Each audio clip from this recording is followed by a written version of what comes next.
Hello friends, in this video I am going to discuss about addition of para-acids to alkenes. What do you mean by a para-acid means if you take any acids, right, if you have peroxy bondage in that, this bondage, right, those acids are known as para-acids. Okay, addition of para-acids to the alkene is going to be a trans addition. We have already discussed, that is an anti-addition, right. This is an example for addition of para-acid followed by the hydration gives will be having a trans hydroxylated product. This is an example for trans hydroxylating reagent. Okay, this is a general introduction about addition of para-acids to the alkenes. Now in this reactions, right, para-acids acts as electrophile and the alkenes acts as nucleophile. Nucleophile means what? They should have high electron density to donate, right? If high electron density on the alkenes increases, rate of the reaction increases. Now let us see these three. Now we know that alkenes are reacting as a nucleophile, right? What happens as electron density increases, right? What happens? Reactivity also increases. Over here from left to right, what is happening? Plus I groups are increasing, means electron releasing groups are increasing. Electron density on the double bonds are increasing, right? As electron density increases, what happens? Reactivity also increases, right? Yeah, this is the order of reactivity towards para-acids. Now we have many para-acids, right? These are all examples for para-acids. What is this? This is normal acetic acid, right? We have a peroxy bond, that's what paracetic acid, trifluoroparacetic acid. This is metachloroparacetic acid, hydrogen fluoride, sorry, hydrogen peroxide. All these things comes under what is that? Examples for para-acids. This is MCPBA, metachloroperbenzoic acid, right?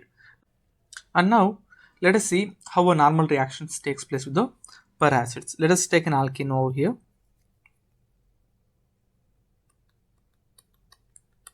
This is a normal alkene, right? When alkene reacts with peroxide, right, or CO3H, what happens? In the first step, right, it forms a epoxide.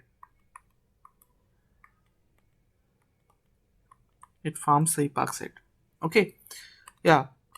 We have discussed this kind of cyclic structure in which addition of halogen to the alkenes, right? In addition of halogens, what happens over there? Their cyclic bromonium formation takes place, right? Here epoxide formation takes place. Whenever we see such kind of cyclic, right, cyclic structure, right, the upcoming what is that structure, right, we may assume or we may expect a kind of trans product. Okay, let us take what is that, hydrolysis, right?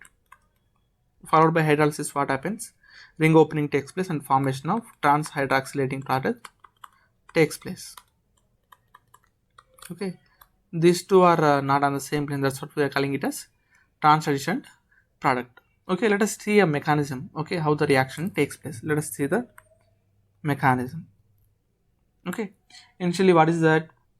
We have discussed that alkenes acts as nucleophile and para-acid acts as electrophile over there, right? Let us take a para-acid over here. What is this? R C double bond O H, right? Because of this bonding only we are calling this one as para-acids. Okay, let us take the alkenes also. C double bond C, alkene, right? Now this alkenes attacks the electrophile, right? Nucleophile attacks the electrophile, right? What happens here? This one attacks here. Okay, we have lone pairs right over here. This lone pairs attacks back over here, and this bond shifting takes place towards the oxygen. Then what happens in the following step? The following step, what happens means, let us see here. Initially formation of epoxide takes place, right? Here this all together forms a epoxide over here, epoxide over there, right? After formation of epoxide, like it seems like 3-member ring and the lone pairs are there, bond angle deviation should be there. That's why what happens, it is initially we have a hydrogen also right over there, oxygen with the what is that 3 bonds gets a positive charge, likely to be unstable. What happens? Breakage of bond takes place with the hydrogen over there, proton elimination takes place, minus H plus. Okay, then what happens? We'll get this kind of structure, epoxide. Okay, again what happens by hydrolysis? What happens is that hydrolysis, Since oxygen has a lone pair, right? Oxygen try to catches this particular proton. When this catches, what happens over there?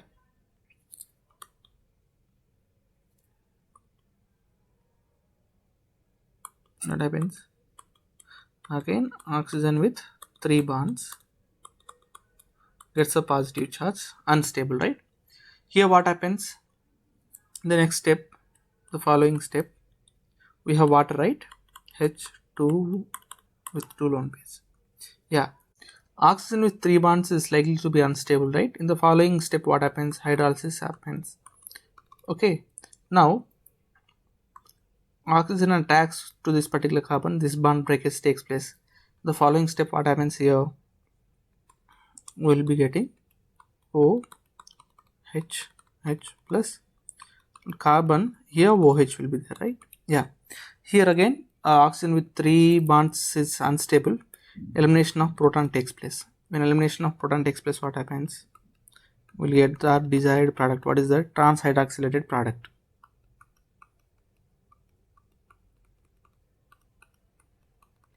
Trans-hydroxylated product. This is what the product which we have discussed earlier. Trans-hydroxylated product. This is happening with the peroxy acid, right? That's what we call addition of this peroxy acid is an example for trans-hydroxylating agent. Okay, now let us see 1 or 2 examples in this thing, right? Yeah, let us take an alkene. Let us take an alkene.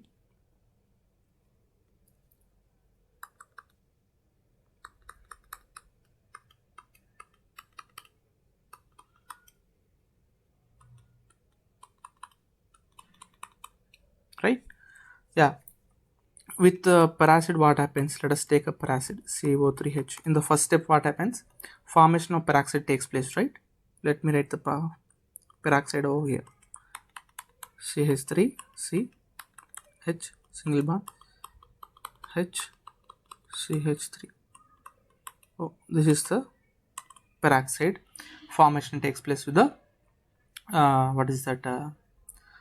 peracid with alkene, right? Now let us take another example over here.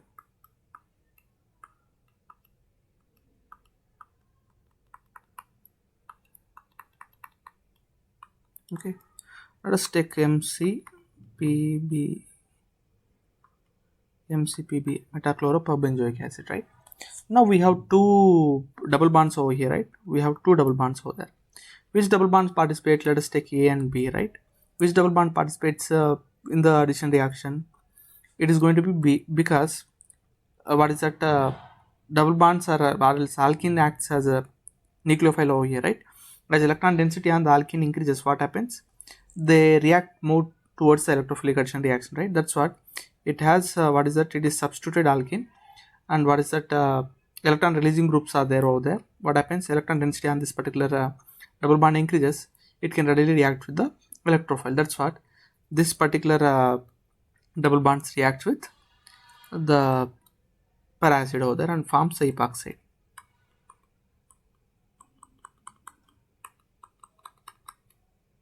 Okay, epoxide, right?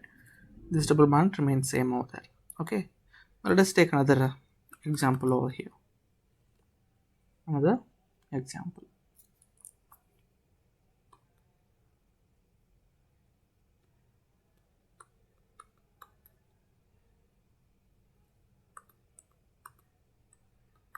Okay, same, let us take CF3 CO3H peracid. Now we have double bonds in the ring and we have double bonds over here, right? Double bond over here, right? Which double bond participate in the reaction? We have in the first video of electrophilic addition reaction itself, we have discussed aromatic double bonds are not involved in the electrophilic addition reaction. Which double bonds are involved? These are these double bonds, right? Then what is going to be the product here? This is the product. Okay, and then let us see the another reaction.